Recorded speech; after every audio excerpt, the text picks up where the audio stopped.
Je vais vous dire, c'est d'ailleurs pour ça que je vous invite ce matin, Francis Bartholomé. Je trouve ça important, évidemment, de donner la parole au côté industriel des automobiles, mais vous êtes au bout de la chaîne, à l'endroit de la vente, et effectivement, il ne se passe pas grand-chose dans vos boutiques.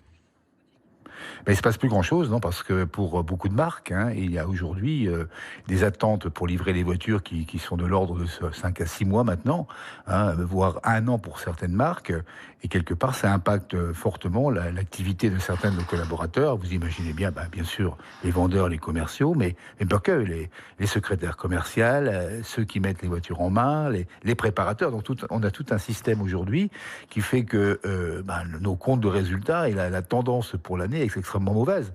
Rendez-vous compte qu'on va en 2021 livrer moins de voitures neuves qu'on en a livré en 2020, alors qu'on s'est arrêté pendant 2 mois et demi. Vous voyez un peu l'ampleur de la crise actuelle. Alors que les boutiques étaient carrément fermées. La réalité, c'est qu'aujourd'hui, il n'y a plus de clients qui viennent dans vos boutiques. Ils ont compris que de toute façon, c'était pas le moment d'acheter une voiture, quoi.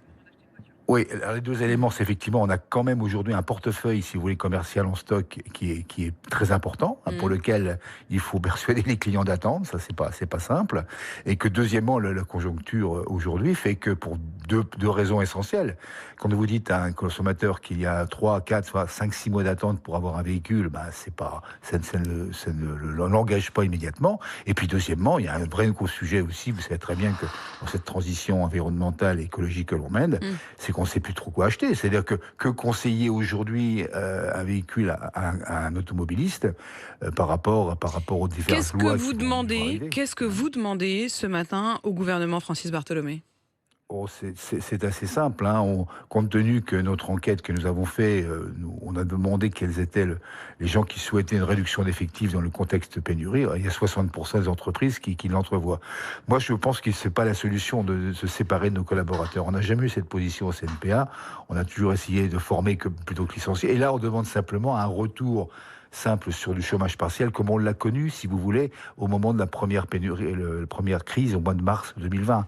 C'est-à-dire une prise en charge qui soit une prise en charge logique, qui était de l'ordre de 84% du salaire brut, si vous voulez. Il y a combien d'emplois qui sont menacés ? Il y a combien ? S'il n'y avait pas cette possibilité de mettre au chômage partiel et que le gouvernement effectivement prenne en charge, comme il l'a fait pendant le Covid, quand vos boutiques étaient fermées. Mais vous comprenez bien que la difficulté, c'est que là, les boutiques sont pas fermées. C'est pas la faute du gouvernement, c'est pas immédiatement la faute d'une sorte de confinement qui vous ferait fermer les boutiques. Donc vous vous dites le secteur va très mal, on est en crise, soit on licencie, soit vous nous aidez, quoi. Oui, alors je viens de vous dire quand même qu'a priori, je suis persuadé que nous, organisations professionnelles, on préfère passer le moment. Et je sais que on peut pas non plus concevoir que les aides permanentes aillent toujours vers l'industrie et n'aillent pas vers les services. Moi, nos partenaires de l'industrie, je suis très satisfait pour eux. Par exemple, il y a un certain nombre d'usines qui sont à l'arrêt en effet, il y a un certain nombre d'usines aujourd'hui qui sont à l'arrêt avec du chômage partiel qui est pris en charge. Ce que vous dites, c'est que nous aussi, dans nos boutiques, on devrait y avoir droit. Si ça n'est pas le cas, encore une fois, si le gouvernement n'accède pas à votre demande, est-ce que ça veut dire qu'il y aura plusieurs dizaines de milliers, plusieurs centaines de milliers d'emplois qui vont être perdus ? À combien vous chiffrez les emplois menacés ? Oui, je pense qu'il y a à peu près 10 000 emplois de menacés, grosso modo, sur le sujet. Mais je pense que là, on va trouver raisonnablement un terrain d'entente, parce que le vrai sujet pour nous aussi, et pour nos professionnels, si vous voulez, c'est que la durée, on ne la connaît pas. Si vous savez, quand vous mesurez une crise et que vous pouvez envisager éventuellement une sortie de crise, c'est quand même plus facile de prendre des décisions économiques.